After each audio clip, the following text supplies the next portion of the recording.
नमस्कार दोस्तों, आपका स्वागत है एजुकेशन क्लासेज में। दोस्तों, आपके सामने जो एक चित्र बना हुआ है, ये खेत का चित्र है या फिर एक प्लॉट का भी हो सकता है। इसमें 40 मीटर लंबी और 30 मीटर लंबी दो भुजाएं हैं जो दोनों आपस में 90 डिग्री का कोण बना रही है। ठीक है। और तीसरी भुजा अर्धवर्ताकार है। जो चित्र बना हुआ है, इसका क्षेत्रफल निकालना है कि कितना वर्ग मीटर है। तो आप वीडियो को पूरा देखिएगा ताकि आपको अच्छी तरह से समझ में आ जाए। दोस्तों, इसका क्षेत्रफल निकालना बड़ा ही आसान है। तो चलिए क्षेत्रफल निकालना शुरू करते हैं। दोस्तों, इस खेत की एक भुजा दी है 40 मीटर और दूसरी भुजा की लंबाई दी है 30 मीटर और हमें तीसरी भुजा ज्ञात नहीं है। तो भी हम इस खेत का क्षेत्रफल निकाल सकते हैं। तो इस खेत का क्षेत्रफल निकालने के लिए सबसे पहले हम एक विकर्ण खींचेंगे। ठीक है, तो चलिए खींचते हैं। विकर्ण खींचने के बाद ये खेत दो भागों में बट गया। ठीक है, यानी फर्स्ट भाग और सेकंड भाग।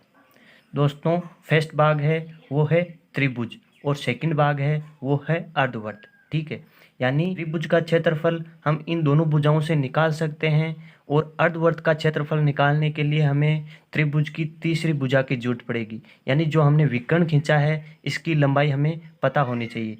तो सबसे पहले हम तीसरी भुजा निकालेंगे, यानी विकर्ण की लंबाई निकालेंगे।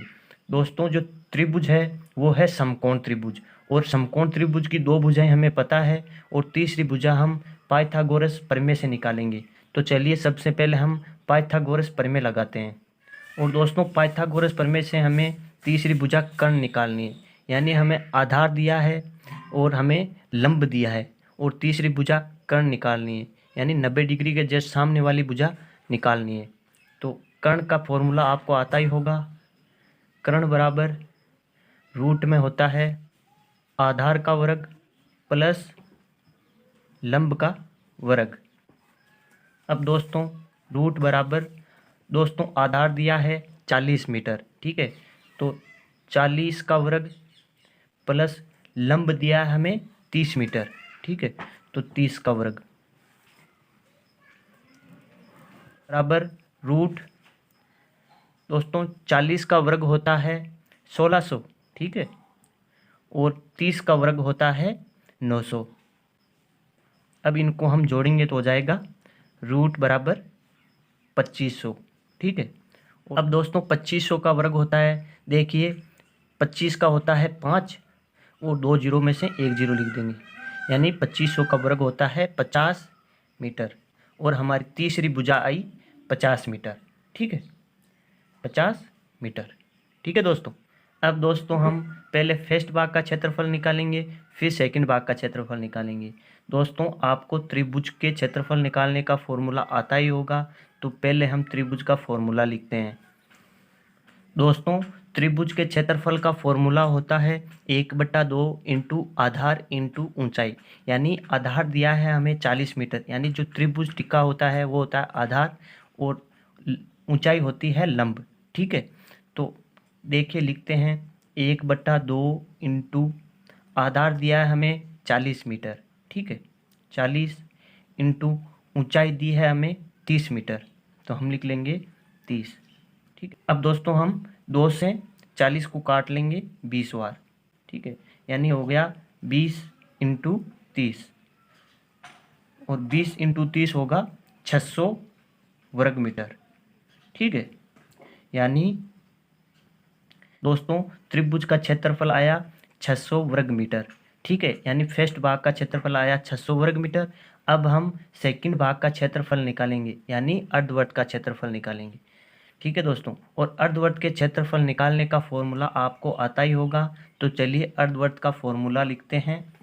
दोस्तों, अर्धवर्त के क्षेत्रफल का फॉर्मूला होता है पाई आर स्क्वायर बटा 2। ठीक है, यानी पाई का मान तो फिक्स होता है, पाई बराबर होता है 22/7। ठीक है दोस्तों, दोस्तों पाई का मान तो फिक्स होता है और आर दी है हमें त्रिज्या। ठीक है, यानी त्रिज्या होती है व्यास की आधी। जो हमें अर्धवर्त का व्यास दिया है उसकी आधी होती है त्रिज्या। ठीक है, तो देखिए यानी व्यास होता है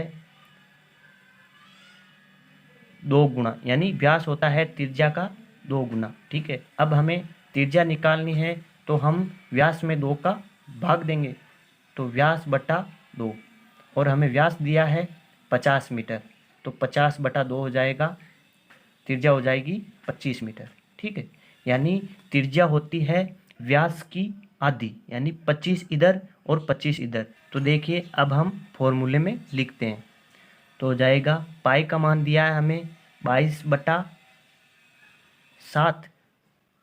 ठीक है, और त्रिज्या दी है हमें 2 गुना, यानी r इंटू आर, तो हम त्रिज्या को 2 बार लिखेंगे। त्रिज्या दी है हमें 25 मीटर, तो हो जाएगी 22 इंटू 25 इंटू 25।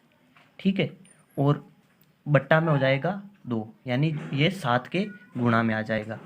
अब हम कैलकुलेशन करते हैं, 2 से 22 कटेगा 11 बार, तो लिखते हैं 11 इंटू 25 इंटू 25 बट्टा 7। अब दोस्तों इनको गुना करेंगे। ठीक है, आप इसे कैलकुलेटर से कर सकते हैं, गुना करेंगे तो हो जाएगा 6875। ठीक है, और इसमें जब 7 का भाग देंगे तो हमारा क्षेत्रफल आएगा 982.14 वर्ग मीटर। ठीक है दोस्तों, यानी 982.14 वर्ग मीटर हमारे अर्धवर्त का क्षेत्रफल आया, और त्रिभुज का क्षेत्रफल आया 600 वर्ग मीटर। अब दोस्तों फर्स्ट भाग को और सेकंड भाग को जोड़ देंगे तो हमारे पूरे खेत का क्षेत्रफल आ जाएगा। तो देखिए दोस्तों, अब हम त्रिभुज का क्षेत्रफल आया 600 वर्ग मीटर प्लस अर्धवर्त का क्षेत्रफल आया 982.14 वर्ग मीटर, इनको जोड़ देंगे तो हमारा खेत का क्षेत्रफल आ जाएगा। तो देखिए जोड़ते हैं, 0.14, 2 का 2 हो जाएगा, 8 का 8, और 9 6 हो जाएगा 15, यानी हमारे खेत का क्षेत्रफल आया 1582.14 वर्ग मीटर। ठीक है दोस्तों, यानी 1582.14 वर्ग मीटर हमारे खेत का फाइनल आंसर आया। आई होप आपको खेत का क्षेत्रफल निकालना समझ में आया होगा। यदि समझ में आया हो तो हमारे वीडियो को लाइक करें, शेयर करें, और यदि चैनल पर नए हैं तो चैनल को सब्सक्राइब करें, और एक प्यारा सा कमेंट करके ज़रूर बताएं। Thank you, thanks for watching.